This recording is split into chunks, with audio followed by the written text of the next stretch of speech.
Hello, and welcome back to the Misty Morrison podcast. I'm your host, the wonderful Misty Morrison, and this is episode 13 of Was I in the Wrong? Let's get into the stories. Story number 1 is coming to us from r/AITAH. AITAH for refusing to babysit my nephew after what my sister did to my car.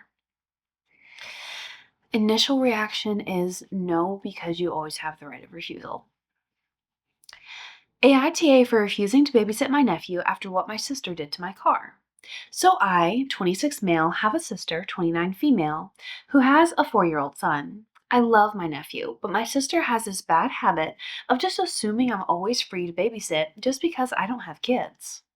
Last weekend, she asked me last minute, again, to watch him because she and her husband wanted a date night. I told her I couldn't because I already had plans with my friends. She got all annoyed but said she'd figure it out. Fast forward to the next morning, I go outside to leave for work and my car is just gone. Straight up missing. I start panicking, thinking it got stolen, until I check my phone and see a text from my sister. Hey, took your car last night since you wouldn't help me out. Left it in your driveway. Keys in the mailbox. No big deal. Like, WTF? First off, she doesn't even have a spare key, so I don't know how she even got into my car. I later found out she took my keys from my apartment when she visited a few days before. Second, when I found my car, the inside was straight up disgusting. There were fast food wrappers everywhere, some kind of sticky candy melted into my passenger seat, and she left it on E. I call her flipping out, and she acts like I'm being dramatic. She says she was desperate and I should be more understanding. I told her she literally stole my car, trashed it, and I'm done helping her out until she pays to get it cleaned and apologizes. Now my parents are on my ass saying family helps family, and that I should be more understanding because she's a struggling mom. My brother-in-law texted me, calling me an asshole because I don't get how hard it is to have kids. I feel like I'm not wrong here, but now I don't know. AITAH for refusing to babysit anymore over this? Honestly, this is insane behavior, truly wild. I hope you filed a police report because you definitely should have. Um, for the cost of like getting the car detailed and like cleaned really nicely, it might be below a threshold for like small claims court to sue her to get the money for it. But I mean, she stole your keys, stole your car, admitted all of it. So she would probably get in some trouble with the law. That's what I would have done. But if your family is already on her side, your family will definitely hate you if you do that. This is weird, and I'm also really confused about the fact that she took your keys days before you ever refused to babysit. So this feels like something she already had planned. And if it's so hard to have kids, first off, that's a choice you made. Second, why are you a struggling mom when you have a husband? And lastly, if it's so hard, how did you have the time to get the car all the way down to E? I know we don't know that it started on full, but still, this is disgusting behavior to me. You are absolutely not the asshole. Your family is crazy for thinking you should tolerate this.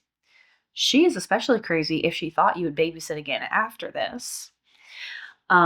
Honestly, you said you love your nephew, so I hope you don't lose access to him over this. But there's something wrong with your sister to think that this type of behavior was okay at her age, especially. OP, you are right. Um, Story number 2 is coming to us from r/would I be the a-hole? Would I be the a-hole for breaking up with my boyfriend over socks? Initial reaction, Probably no, but there's not enough details there. And I say probably no because whatever reason you deem is fit to break up, that is your choice. My boyfriend, 20, and I, 20, have been dating for almost 3 years. Now, I love him dearly. He's sweet and funny, but he always antagonizes me. I have OCD, only recently diagnosed with it, and I get very overwhelmed with germs. I get overwhelmed by dirty dishes and dirty laundry stacking up, which happens often. I tend to clean most of it since he's working and I'm not, though I am in school and he isn't. I also can't touch the ground without wearing socks. I don't sleep in socks or shower with them on, but if I touch the bare ground without socks on, I feel dirty and overwhelmed. The exception being when I know I'm about to shower in less than an hour. When I say he antagonizes me, what I mean is that he will throw my clean outfit for the next day on the floor when mad at me, knowing that I won't be able to wear it. Or if we're arguing, he will call me crazy for needing to place socks next to the toilet before I shower. Sometimes he will call me stupid instead of elaborating when I ask questions of him. I know I'm not painting him in a flattering light right now. I do love him a lot, but I have a bad memory, and when I'm upset, I tend to forget the good moments. Anyways, we were taking a shower together. I was talking about Hal's moving castle when he suddenly yelled, "Shut up!" which made me quiet for the rest of the shower. I was probably rambling for way too long like I always do, but I was upset because he yelled at me instead of asking me to stop. He got out of the shower first, which I prefer that he does get out first because I take longer to dry myself, and he turned off the light on purpose. I know it was on purpose because he kept opening the door and standing there to check if I was going to get out and turn the light on. So I did, pissed off because I would have to rewash my feet. I turned it on and then he turned it off again, so I splashed water on him. I know that's a bad reaction, but he laughed, so I thought it was okay. Instead of turning the light off again, he took the towel and my socks away from the shower. Again, I got out of the shower and took my socks and the towel back before saying that I want to break up with him. Earlier in the shower, I specifically thought if he takes my socks away at all, I'm breaking up with him. So, would I be the asshole for breaking up with my boyfriend over socks? Am I overreacting or is this unreasonable? OP, you are 1,000% right because you're not breaking up with your boyfriend over socks. You're breaking up with your boyfriend over his childish behavior. You have a medical diagnosis, and even if you didn't, even before the OCD diagnosis, he knew how you were, he knew the things that upset you. And the fact that he chooses to antagonize you, it's just mean. And there's no reason for it. If he loved you as much as you love him, he wouldn't have basically tortured you at the end of the shower. He turned off the light, made you get out. He knew it would upset you. He knew you'd have to go rewash your feet. And then he doubled down by taking your socks and your towel. This doesn't seem like he likes you. This seems like you're the mouse and he's the cat and he's having a grand old time. I am 1,000% on board with you that you should break up with him. I would just rephrase it that you're not breaking up with him over socks. You're breaking up with him because he doesn't know how to act as an adult. Let me see. There's a yellow box right below it for a comment. Your boyfriend wasn't joking or teasing. He was being abusive. You shouldn't be with someone who torments you for his amusement. That's what he's doing when he throws your clothes on the floor or steals your socks. He knows the psychological impact of his actions. He also knows it's wrong. Yeah, this is just horrible behavior. It's cruel. So my husband will, when he gets out of the shower, he'll dry up the wet spots with his towel. And me, I'm like, the towel that I'm drying my body with should not touch the floor. If it touches the floor, it's going in the hamper. So I kind of get where you're coming from when like he throws your clothes on the floor and you're like, I'm not going to wear those again. The towel touched the floor, it has to go in the hamper, get a new towel out.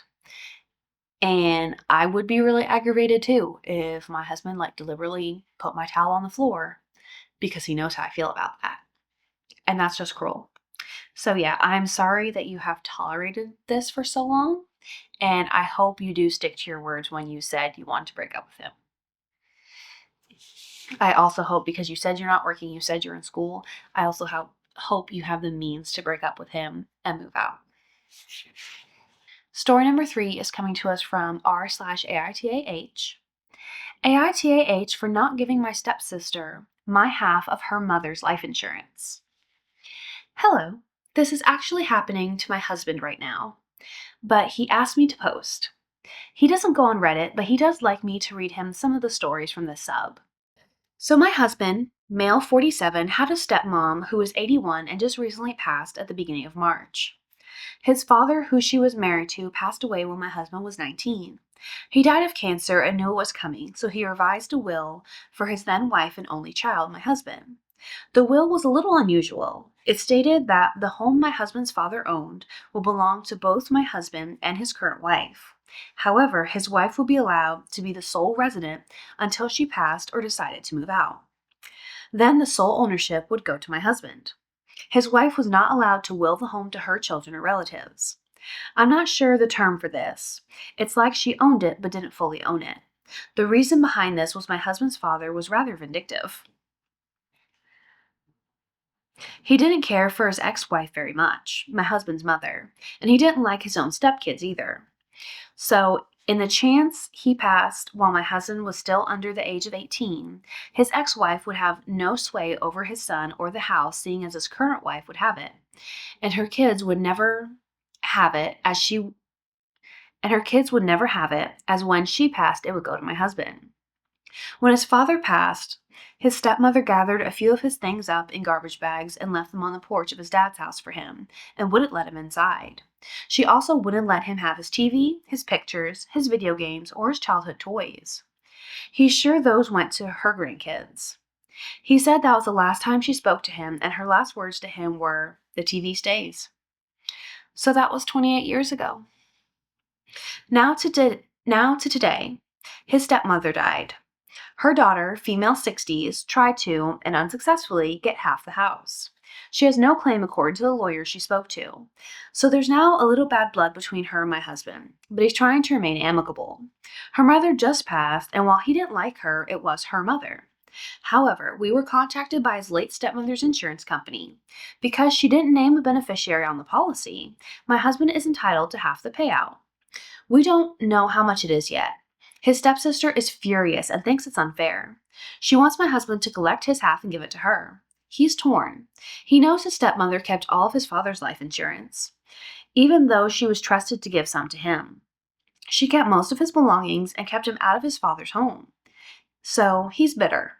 Legally, the money is his, but he feels like morally it might not be. His stepmother hated him, and she would have never named him on her policy. Would he be the asshole if he kept the money? I don't think so. I think if it was that important to her to make sure that he didn't get anything because she's kept things from him in the past, then she would have named a beneficiary. Like that's part when you first buy the policy, that's part of it, naming a beneficiary. So the fact that she didn't name anyone is really odd. But I think that is the universe working. I think that is karma here in your favor.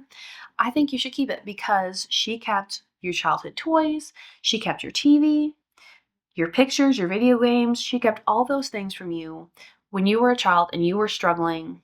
And I mean, I think said you were 19. Okay, so you weren't a child anymore. But she kept all your personal property when you were struggling because your dad died. She would not let you back in the house.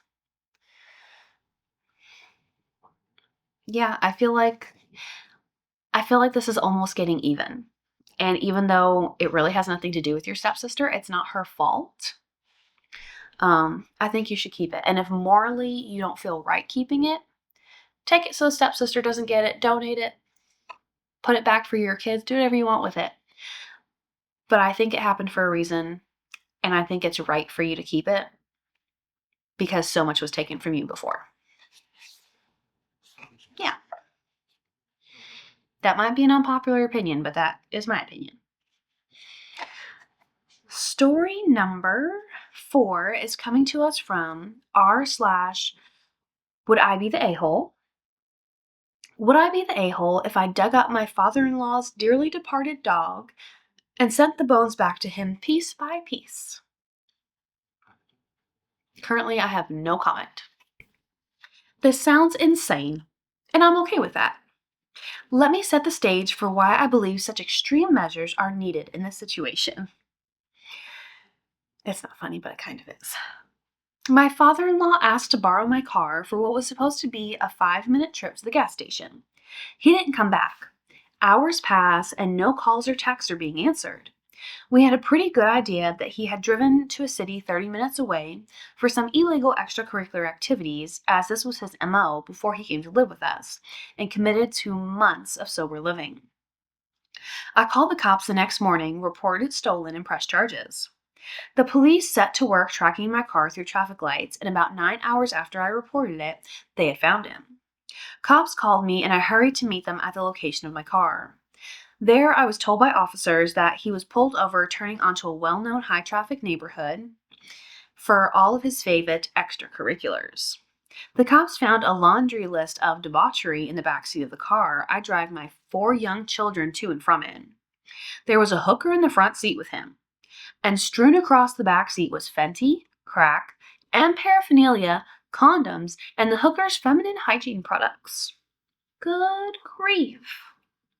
Both were arrested, her on warrants related to her career and him on charges I had pressed on him that day, and the ones he incurred from the findings in the car. He spent the weekend in jail, and I had to deep clean my car so my kids didn't get an STD or accidental overdose from sitting on the seats. He called my brother-in-law, and on speaker with my husband, there to hear, said, "Can't believe I had to spend the weekend in jail because of unreasonable people." Unreasonable, The icing on the cake was a text message my sister-in-law sent my husband stating, "I can't believe you let your woman send dad to jail. You know he's never stolen anyone's car." He let me press charges? Oh, no, no, no. He doesn't let me do a damn thing. I do what I damn well please. He endangered my kids, disrespected my husband and I, caused destruction to property that wasn't his, and is now running his mouth that I'm unreasonable and pulling other family into it to shame me? Well, it has me thinking that I should be actually unreasonable. Last spring, he put his dearly departed dog to rest in a 4 by 6 foot hand-built Home Depot coffin. I'm thinking I don't want any reminders of this man tainting my property any longer. I also think he would appreciate having access to his dear old friend again. For mourning purposes, considering he's trespassed from my property and can't visit the grave. To me, it seems perfectly reasonable that he'd miss his best friend and want him back. And sending it all at once would be expensive shipping, of course. So piece by piece is more economically feasible in the long run. Tell me, would I be the a-hole? Edit to those who reported this post for physical harm or violence. Let me just say, the appeal system on here and Reddit admins are fabulous at reviewing and making the right decision based on the rules, because ban lifted and post restored. Thank you. Second edit, adding picture of the 4 by 6 foot hand-built coffin the day it was constructed, since this seems to be a big reason people think the whole thing is made up. Purposefully didn't post the one of the dog in it because that'd be way too much.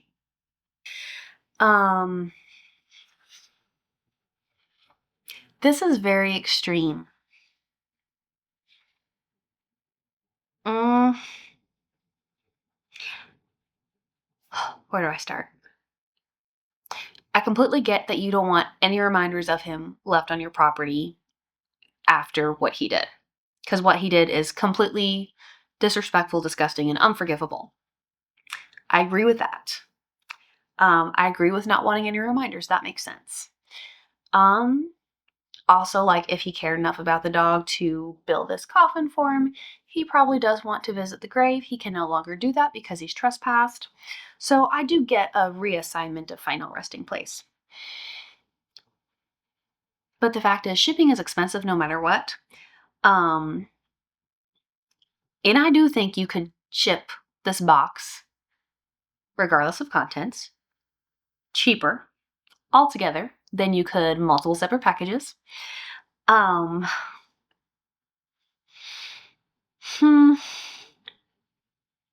Okay, yes, I think breaking it up into separate pieces is horrible. That is very horrible. Also, the idea of sending any of the pieces, even like completely enclosed in the coffin together, is very unsanitary. I would feel so bad for the male people that had to handle that. How many years ago was this that the dog died? Last spring. Okay. So that's possibly a year, maybe a year and a half before. I don't know how quickly a dog's body decomposes given whatever climate you live in and how deeply it was buried. I don't know those things. I think you're taking it too far. Okay, yes. I don't think you're wrong for wanting to do it, so I'm just going to call this a mess. You're definitely not right. But for the reasons that you want to do it, you're not wrong. I think you're going about it wrong. I can absolutely see digging it up and either having the bones cremated or having them reburied somewhere else. But no, I'm not with you on taking it all, getting the dog out of the box, taking it apart and setting it piece by piece. That's just, I love dogs. And that's just disgusting and unsanitary. Yes, this is a mess. I am sorry for what you went through with him, with what he did to your car, and thinking about your kids potentially overdosing in that car. I get it. I get the strong emotions. You definitely were not being unreasonable to start with.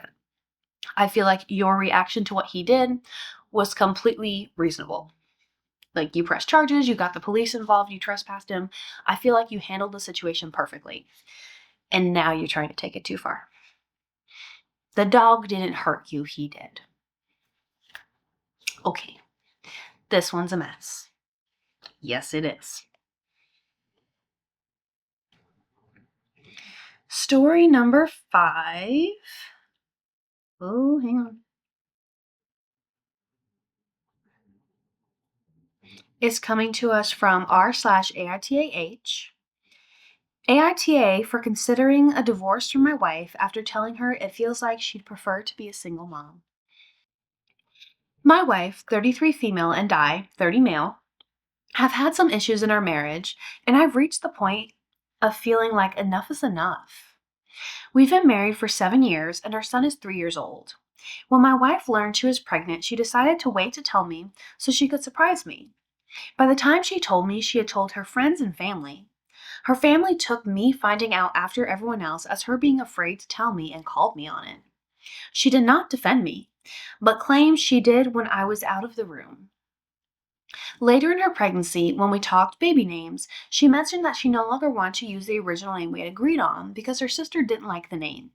She had told me we were not discussing names with anyone, so I asked her why she told her sister, and she said she wanted some opinions. I told her we liked it.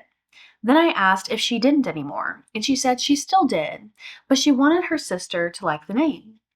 Then she said her sister's opinion was too important, and I asked her if her sister's opinion was more important than mine. She said no, but then she tried to push for a name her sister loved, that my wife knew I hated. It left me feeling less important again. I know she was the one carrying our son. She was going through all the changes in her body, etc. But it made me sad that not only did she tell her friends and family she was pregnant first, but then wanted her sister's opinion more than mine, it felt like. When our son was 18 months old, he was taken to the hospital. My wife was home with him, and I was working from the office that day. My wife called her family before she called me, and when I got to the hospital, her parents were pissed at me for not being there sooner. And then they said I'm clearly very uninvolved when my wife called them first. I admit I was angry this time. I admit I was more angry than sad this time, and I told my wife she called 8 other people before me, our son's father. We talked about it some, but our son was the focus. My wife and I decided before that we wouldn't sign our son up for football unless he asked us to, and he was older and was safe. We both agreed that the injuries sustained in football is a concern. All those brain injuries. It was something we were on the same page about. But a couple of weeks ago, she told me she had put his name down to start in another year. She did this without saying anything because her parents believe it's important that boys play football. This brought the hospital incident back more than anything, and I told her it feels like she'd prefer being a single mom, since it seems so easy to cut me out or dismiss my opinion. She told me I was being unfair, and she said I sounded ready to divorce her, which was crazy. I didn't deny it, and she told me I can't ruin our family over small disagreements. I reminded her she called 8 people when our son was taken to hospital before me. AITA? No. No, because she already sounds like she is operating as a single parent. She's not calling her husband, she's not calling her son's father, which makes it seem like she doesn't want you there to be a part of it. She doesn't want to give you the chance to make decisions. She called her family, she called her friends. From the very beginning, from the very moment she found out she was pregnant, everyone else was more important than you. That's really odd behavior, especially because you had been married for so long already before she got pregnant.